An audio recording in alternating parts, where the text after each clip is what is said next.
الشیطان الرجیم بسم اللہ الرحمن الرحیم. میں اپنی تقریر کا آغاز ایک شعر سے کرنا چاہوں گا. جنہیں اب گردش افلاک پیدا کر نہیں سکتی، جنہیں اب گردش افلاک پیدا کر نہیں سکتی، کچھ ایسی ہستیاں بھی دفن ہیں گورے غریباں میں.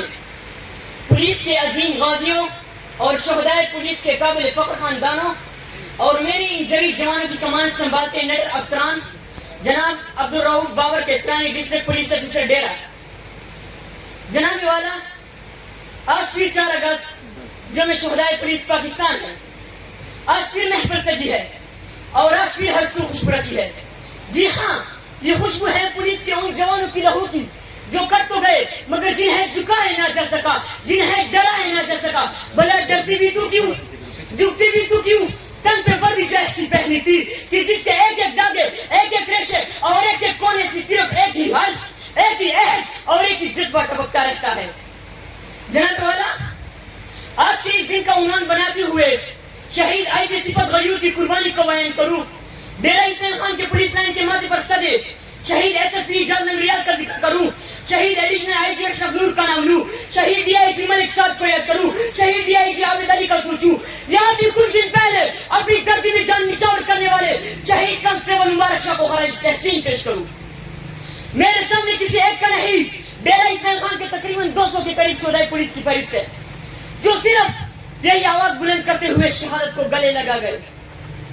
اے عرض وطن تو نے پکارا تو لہو کو لوٹا، اے عرض وطن تو نے پکارا تو لہو کو لوٹا، تیرے بیٹے تیرے جاواز چلے آتے ہیں.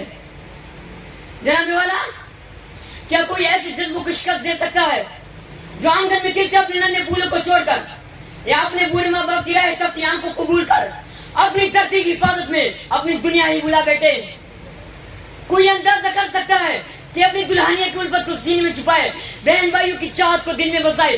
کوئی جوان ہمارے آپ کے ہم سب کے کل کو بچانے نکلے اور اپنا آج ہی نہیں اپنے کل کے خواب تک ہم پہ قربان کر دے؟ جناب والا، جب تک ہم نے یہ کفن شہادت کے اصول کے لیے پہنا ہے، ہماری ہر عید اور ہر خوشی عوام کی حفاظت کے لیے قربان ہے. رسول اللہ صلی اللہ علیہ وآلہ وسلم کا ارشاد ہے کہ جس کسی نے بھی اسلامی ریاست کے لیے ایک دن یا ایک رات پہرا دیا، اس سے قبر کا عذاب ہٹا دیا جاتا ہے. جو کے نسیم خلد کے ہونے لگے نثار، جو کے نسیم خلد کے ہونے لگے نثار، جنت کو اس گلاب کا تھا تب سے انتظار. جناب والا، میں ایک شہید کا بیٹا ہوں، ایک ایسے شہید کا کہ جسے مجھے کندھے پہ گھمانا تھا، مجھے گود میں کھلانا تھا، میرا ہر ناز گانا تھا، مجھے دلہا بنانا تھا.